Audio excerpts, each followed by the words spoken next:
শুরু করে ভিডিও থেকে শুরু করে সকলকে অনেক অনেক ধন্যবাদ এবং অভিনন্দন জানাবো। এবং আমাদের উন্নয়নের পচারি যেন ঘরে ঘরে পৌঁছে যায়। সিএস আপনাদের সাথে কথা বলবেন, সবটা তৈরি হয়ে যাওয়ার পরে আপনাদের দেবেন। আপনারা ইলেকশনের কাজ যেমন করছেন করুন, সাথে সাথে মনে রাখবেন এইটা হচ্ছে কনস্ট্রাকশনের কাজ। গভর্নমেন্ট যে কাজগুলো ডেভেলপমেন্টের জন্য দিয়েছে, আমাদের কিছু মানুষের কাছে কমিটমেন্ট আছে। গ্রামীণ রাস্তা, গ্রামীণ বাড়ি, পানীয় জল, স্বাস্থ্য, সামাজিক সুরক্ষা, কৃষক বন্ধু, যেগুলো কন্টিনিউয়াস প্রসেসে স্কিমগুলো চলবে। কিন্তু এই যে আপসের কাজগুলো, তারপর ধরুন নতুন যে কাজগুলো দেওয়া হয়েছে, এগুলো চটপট করে ফেলুন।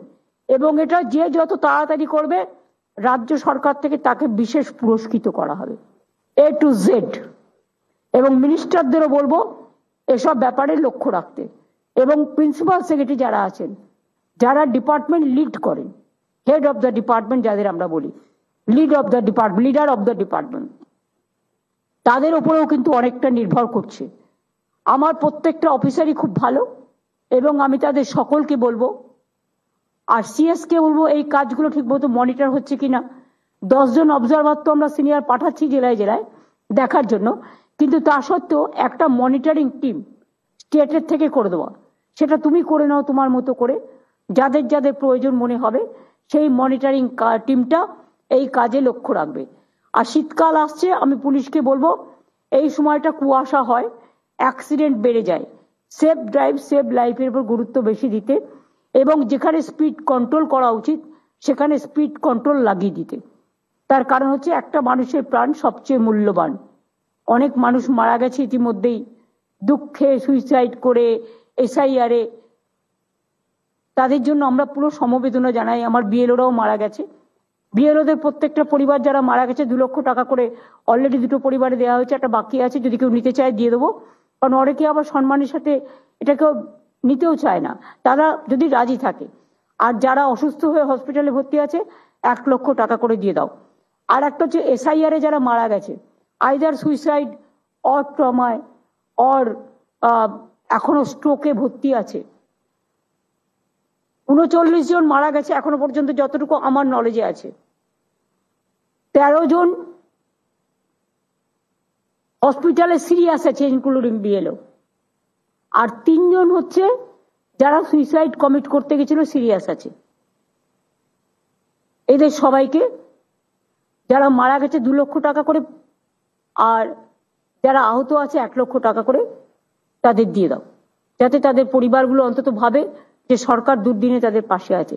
আমরা যখন অ্যাক্সিডেন্টেও থাকি, দুর্যোগেও থাকি, দুরারোগেও থাকি, দুর্ভোগেও থাকি, তখন এটা আমাদের সামাজিক দায়িত্ব। আমি জানি টাকা পয়সা আমরা পাচ্ছি না, আমাদের অনেক অসুবিধা হচ্ছে সংসার চালাতে। মহিলারা সংসারও চালায়, আবার সরকারও যখন চালায় তখন ওই লক্ষ্মীর ভান্ডারের মতোই কিভাবে ম্যানেজ করতে হয় সেটা সবাইকে নিয়ে ভাই বোনেরা মিলেই মিলিতভাবে করে, সেইভাবেই আমরা করছি। অনেক যন্ত্রণা, অনেক লাঞ্ছনা, অনেক বঞ্চনা থাকা সত্ত্বেও, তা সত্ত্বেও কেন্দ্রীয় সরকারকে বলবো অনেক ধন্যবাদ, আপনারা আমাদের টাকা আটকে রেখেছেন তার জন্য। তাতেও মনে রাখবেন, দয়া করে যতই অত্যাচার করুন, অপপ্রচার করুন, কুৎসা করুন, চক্রান্ত করুন, আমরা কিন্তু আপনাদের সাথে কোঅপারেশন চাই, আমরা নন কোঅপারেশন চাই না। আশা করি এটুকু আপনারা শুনতে পাচ্ছেন। এবং এটা পলিটিক্যাল মিটিং নয়, এটা গভর্নমেন্টের মিটিং। তাই government to government cooperative federalism সিস্টেমে সবাই আশা করে রাজ্য সরকার কেন্দ্রীয় সরকার কাঁধে কাঁধ মিলিয়ে কাজ করবে, শুধু ঝগড়া করা নয়। আমি এটুকু বলে সকলকে ধন্যবাদ জানিয়ে, যারা আমার বিরোধিতা করেন তাদেরও ধন্যবাদ বিরোধিতা করার জন্য, যারা ভালোবাসেন তাদের প্রতি তো কৃতজ্ঞ সারা জীবন আজীবন। যতদিন বেঁচে থাকবো, যতদিন থাকবে শ্বাস, ততদিন থাকবে আশ্বাস, ততদিন থাকবে বিশ্বাস, ততদিন থাকবে ভরসা। আর সর্বজগতের, সর্বধর্মের, সর্ববর্ণের, আমি কমিউনাল পলিটিক্স করি না, কিন্তু আমি সেকুলার পলিটিক্স করি। আমি সংবিধান মানি, তাই সর্বধর্মের সব মানুষকে সম্মান করি। বাংলায় সবার জন্য মনে রাখবেন নিশ্চিন্ত নিরাপত্তা, এখানে কোনো ডিটেনশন ক্যাম্প ট্যাম্প করে আমরা কাউকে দুর্ভোগের অরাজকতা সৃষ্টি করতে দিই না। বাংলার মানুষ বাংলায় ভালো থাকুন। আমরা যেমন অন্য রাজ্য নিয়ে ইন্টারফেয়ার করি না, তেমনি দয়া করে কেন্দ্রীয় সরকার আপনার কিছু বলার থাকলে রাজ্য সরকারকে বলবেন, কিন্তু আপনারা এমন কিছু হুলিয়া জারি করবেন না যেটা আগেকার দিনে ব্রিটিশ রাজারা করতো বা ব্রিটিশ শাসকরা করতো। ওটাকে আমরা বলি ইনস্ট্রাকশন, ফোর্সফুল ইনস্ট্রাকশন দেবেন না যাতে মানুষের ক্ষতি হয়।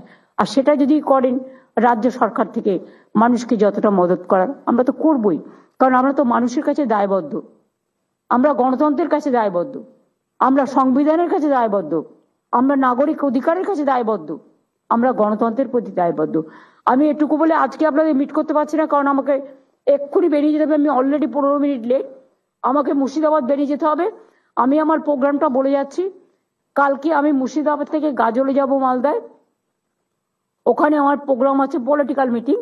আমি এখন অ্যাডমিনিস্ট্রেশনকে ডিস্টার্ব করতে চাই না, কারণ তারা যা কাজ করছে করুক, তাদের মাথার উপর অনেক চাপ আছে। আর 2 হচ্ছে তারপরে আমি আবার বহরমপুরে ফিরে এসে নাইট স্টে করবো। পরের দিন আমার বহরমপুরে পাবলিক মিটিং আছে 4 তারিখে, আমি তারপরে ফিরে আসবো।